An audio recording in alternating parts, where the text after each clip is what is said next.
Hey, welcome back to Music Theory Logic. My name's Andrew, and today I thought it'd be fun to show you a project that I'm working on. Recently, Junkie XL, also known as Tom Holkenborg, critically acclaimed film composer and a huge hero of mine. Like, I look up to his music a lot. I'll listen to his film scores, even outside of the context of the movie. Just incredible musician. And recently I came across his YouTube channel. I'm super happy that I did. I recommend you checking out his YouTube channel. But he has this project that's called Now Score This, or This Thing for the Community, where basically he gave us 5 stems from his theme for Flash, from the most recent Zack Snyder cut of Justice League. And let's go ahead into my session. So just to give you like a little background, this isn't as like in your face as some of the bass music that I make. I do have my typical wobble in there, or my some things that definitely make this mine. I really wanted to just like write something without any sort of rules or like the genre I wanted to end up with. So this is what I came up with.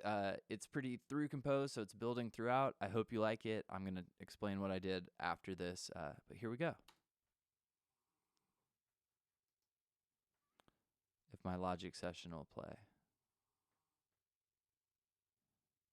Here we go. Happens to the best of us.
Nice. That little trail of brass at the end was actually my computer glitching.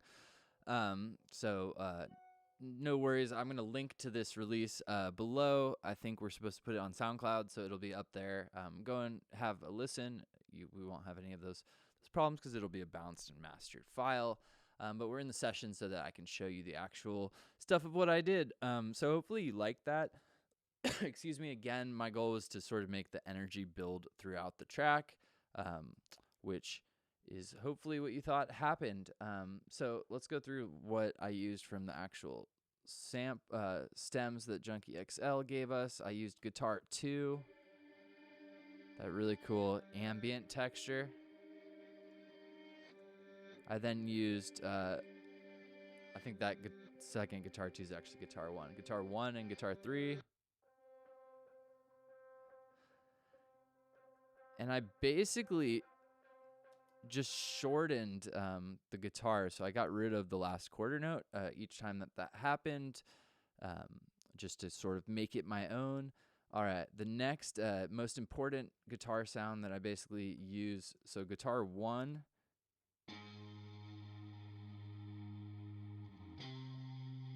It's basically playing through one note at a time with a really cool reverb / sort of vibrato sound, if you will. Then I'm using Guitar 5. This is really like the main lead that I have in the song besides the one that I wrote to accompany this. I basically treated this like a vocal chop where I sampled Guitar 5. So it ends up sounding like this.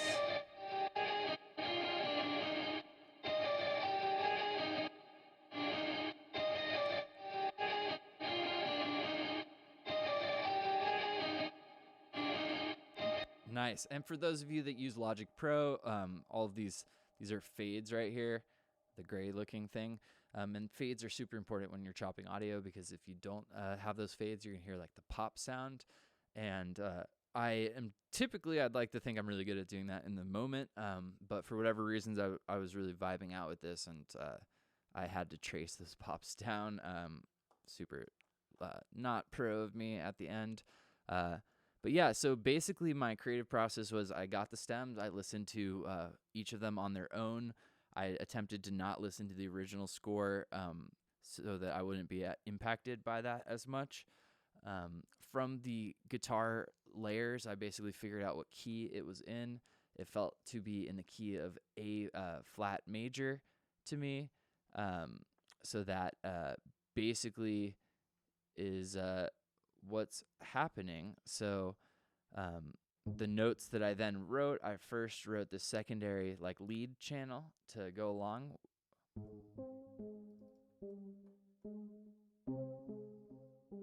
with this.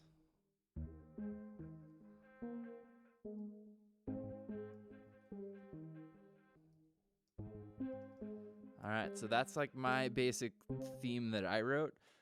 This melody that I build kind of throughout, then the actual chord progression that is pretty steady throughout is built upon those. So I've got the A flat major chord, that's the 1 chord.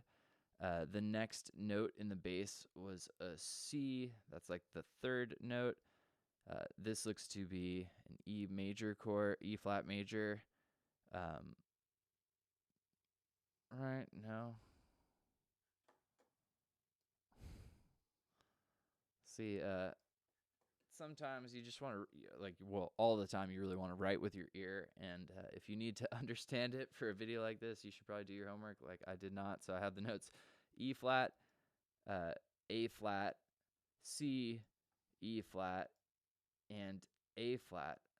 So it's basically still that 1 chord, but going into an inversion with E flat in the bass. So it's the A flat, I would call that an A flat major over E flat, or like denominator slash. That's how you would see that on a chord chart. And then this is looking like an F minor chord. This would be the 6. Yep, perfect. And then this basically makes that F minor chord a minor 7. And we hear, in addition, that 1 chord, so the 1 and 7 come in right there. And then finally, these aren't chords, but we do have an octave walking up. It's basically going G, A flat up to B flat. So again, we are in the key of A flat major. Nothing really that crazy happening. Now let's get into some of the more interesting stuff. So the drums, one of the cool things was just the samples that I elected to use. So years ago, I got a sample pack from the hip hop producer Just Blaze, which has a lot of really cool drum sounds. So for my kicks, excuse me, for my kicks, my snares, my rim snare sounds, those are all from Just Blaze. They say Just Blaze, these four. Those sound like this.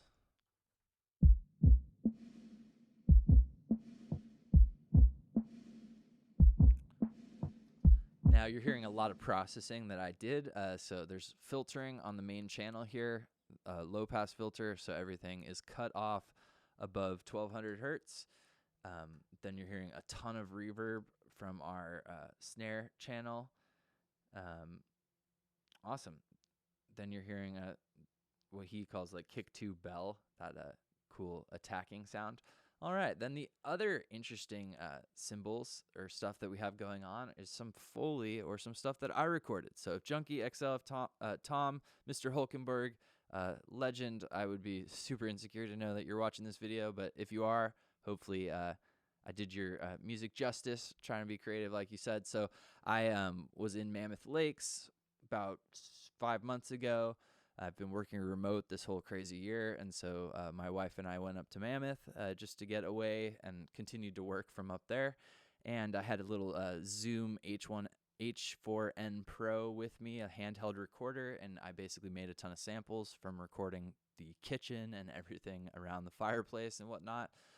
So I created this cymbal-ish. I called all these crash-ish. So I added ish to every sound. So it's like a hi-hat-ish, crash-ish, kick-ish, because it's not really a crash.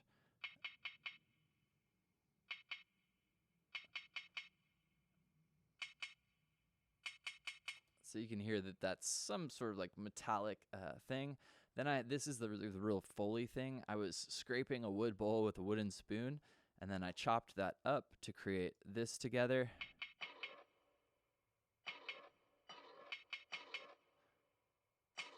So that weird this sound is literally a wooden spoon scraping against a bowl, then processed. And you hear some of the metallic, like a harmonic in that. So altogether, those drums sound like this.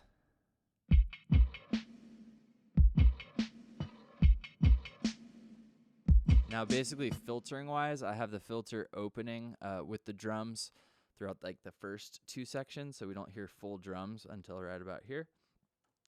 Cool. The two other channels I just want to talk about, I want to keep this super brief, are this pluck sound or stutter.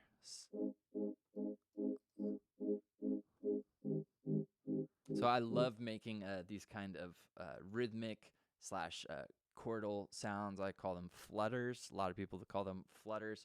So I'm using the exact same chord progression aside from I'm repeating the third chord. So instead of that change at the end, I'm just repeating the third chord, that F minor, the minor 6, which makes this section actually feel kind of like it's in F minor, which works. It adds to the sort of dynamic or the change in energy, emotion that I was going for. Sound design wise, that's Serum, one oscillator, pulse width modulation, Juno, I believe that's what that stands for. I have it with 14 voices. I have the detune just at noon. I have this LFO number 1 is controlling the volume of that oscillator A. So this is the only thing creating the sound in this patch. Then that is going into a filter, and that's literally it.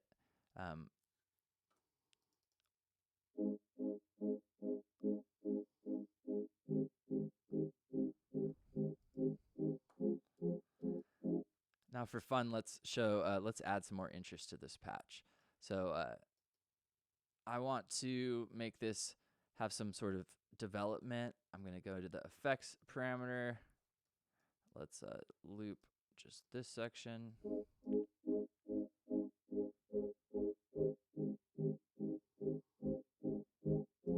So I could just tie this LFO tool.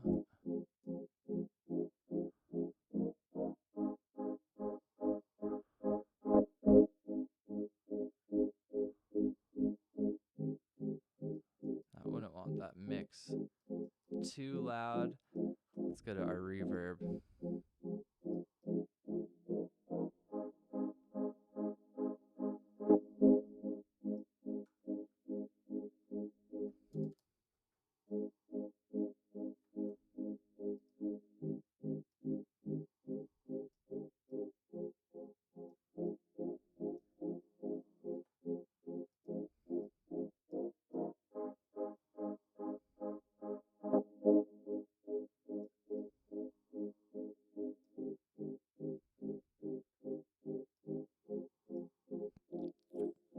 Cool, so all together, that's going to make the sound just evolve a little bit more.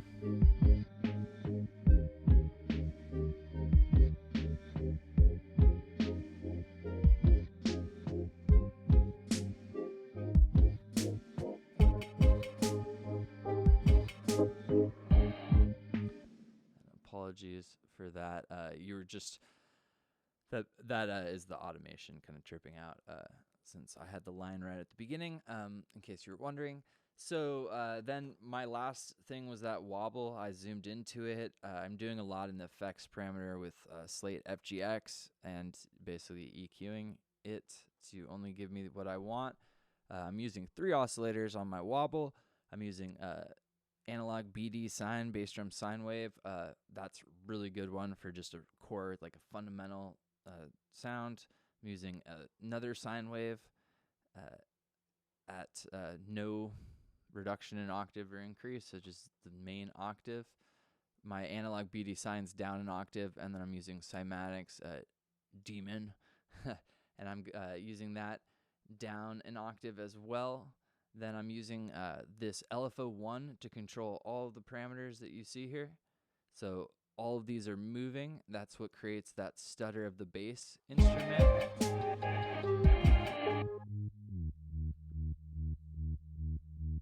All right, I'm using bend minus, wavetable position automation with the LFO, and then really creating the stutter via this volume parameter.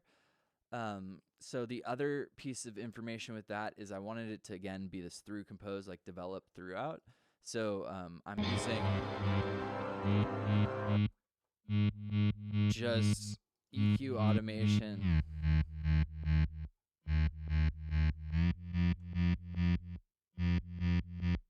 Using EQ automation with that channel. Sorry for those strings. So basically, I have the sound that has a lot more in it than you're hearing most of the track. I do that by rolling off the high end via the EQ, and then automate that high end to come in at the end of the song so that the bass feels like it's getting bigger, and that this I didn't really want it to be super like noticeably that kind of sound until the end. Again, to kind of change the energy, I wanted to feel somewhat organic and go to this kind of like digital or like hyper digital, because you're hearing the orchestra and this trippy digital texture with the foley sounds and all of that. So it's future bass influence, but again, it's not structured in a way that somebody would DJ it, because again, that's not what I wanted to do. I just wanted to be creative. So hopefully you enjoyed this. Again, I'm going to link to the final track below. If you did enjoy this, you would help me out a ton by subscribing to the channel. You'd also help me out a ton by going and listening to that track. And if you like it, show your friends. So hopefully we can get Junkie XL to hear it. But again, thank you so much for hanging out with me. Remember to be kind to your fellow human being. Keep having fun making music. After all, that's really all that matters with this stuff. And I will see you guys next time. Cheers.